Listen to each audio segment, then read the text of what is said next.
Hi guys, welcome back to my YouTube channel.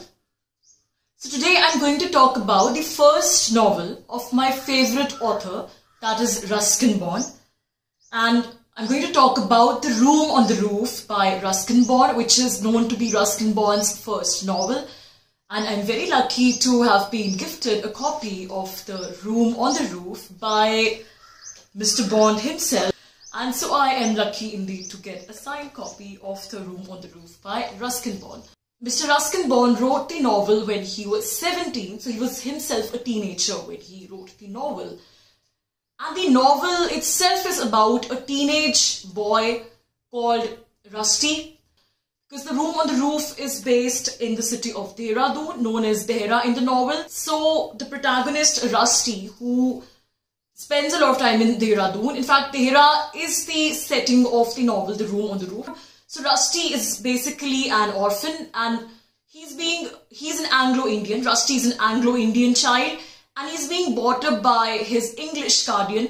Now, there are sort of a lot of conflicts between him and his English guardian, the vision of life that the guardian has for Rusty, and the kind of life Rusty himself likes. So Rusty lives with his guardian in the very posh areas of Dehra, and where exclusively the English people live.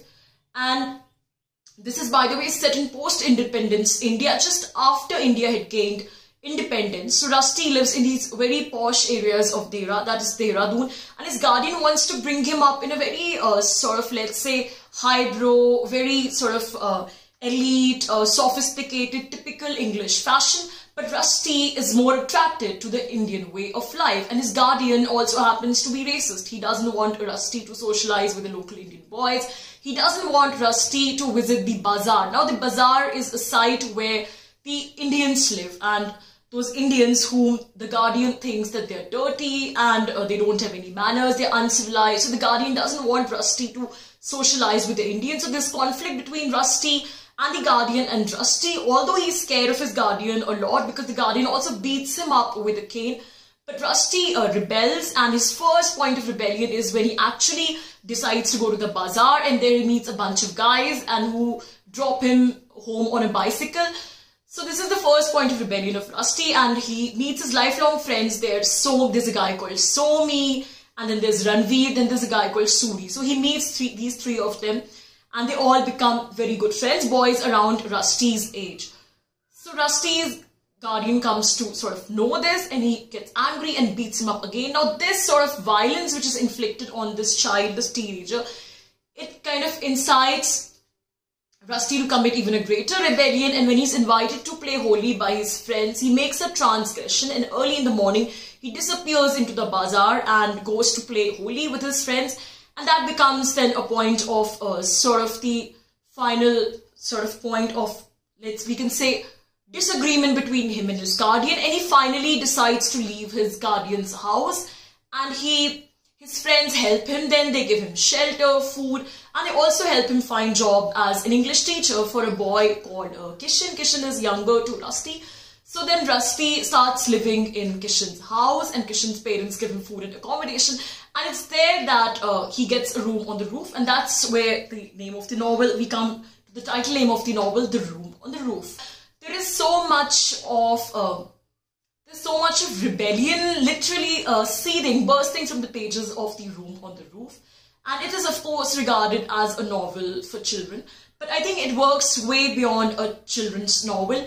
Anybody with a fiery spirit, with fire in their soul, with a little bit of sort of a rebellion and out-of-the-box approach in their mind, anybody who has a slightly non-conformist mindset is going to love this novel. It's not just for children, but it's just for everybody. So right from the start of the novel to the end, the pages are seething with rebellion and idealism, and that's what I love about The Room on the Roof. It's written from a teenager's perspective, and yes, it's the rebellion of a teenager, and yes, it lands him in difficulties as well. He struggles to create a livelihood, he struggles to be on his own, but the book doesn't dismiss that rebellious spirit of Rusty. The book rather embraces that rebellious spirit. It has a lot of idealism, and the sheer idealism makes you fall in love with the book. The kind of friendship that Rusty enjoys with those guys Somi, Ranveer and Suri. And these three guys that Rusty, he had just met those guys 2 or 3 times. Once they gave him lift on a bicycle, and the second time he has chat with them, and then he spends some time with them on Holi.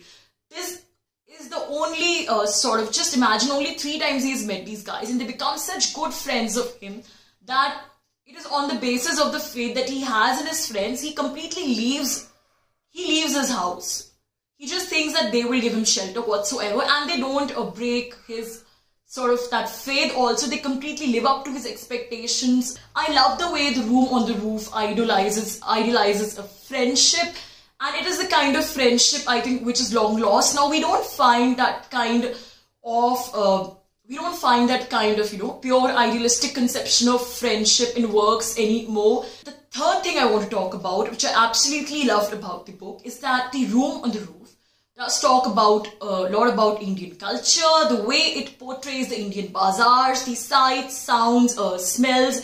It's really compelling, beautiful descriptions, and the point on which it scores the most, that it doesn't exoticize India, it doesn't fetishize India for the eye of the colonizer. It is very much written from the perspective of somebody who himself is an Indian, and Rusty, even though he's an Anglo-Indian, he's probably more of an Indian than any Indian you ever met. So Rusty actually loves India, and it is his love for India that makes him enjoy the chaat, the mouth-watering golgappas, and take the smells and sounds of the bazaar. And just there's this very funny incident when Rusty falls into the gutter, and his friend says that, okay, don't think so much, it's not stinking, it's just cabbage or water. So all these incidents, Rusty loves India so much that all those hardships also mean nothing to him if he can embrace the life and soul and culture of India.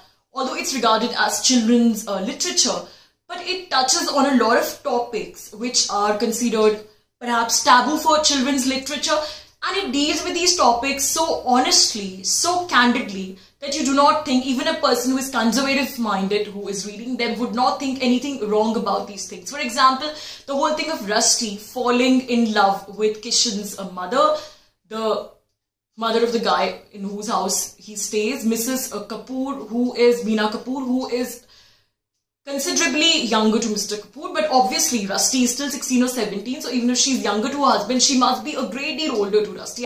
But the candidness with which it's discussed in the novel, it's revealed in the novel that Rusty not only falls in love with Meena Kapoor, but he also has this moment when they all go for a picnic and they exchange a kiss, and Rusty even reveals to Kishan, the son of Meena Kapoor, that I'm in love with your mummy. And it's a very hilarious exchange of words, very hilarious dialogue. And Kishan is very surprised that, he says that, okay, how can you fall in love with mummy? She's so old.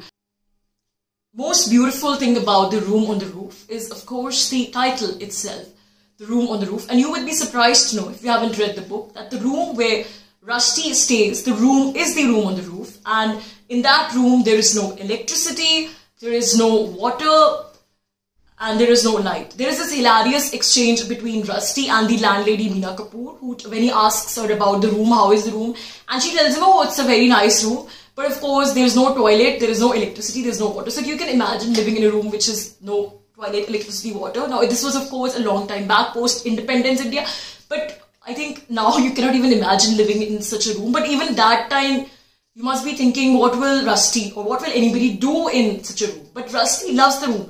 And he says to his friend Somi that, well, it's because it's not a real room. That's precisely why I love the room.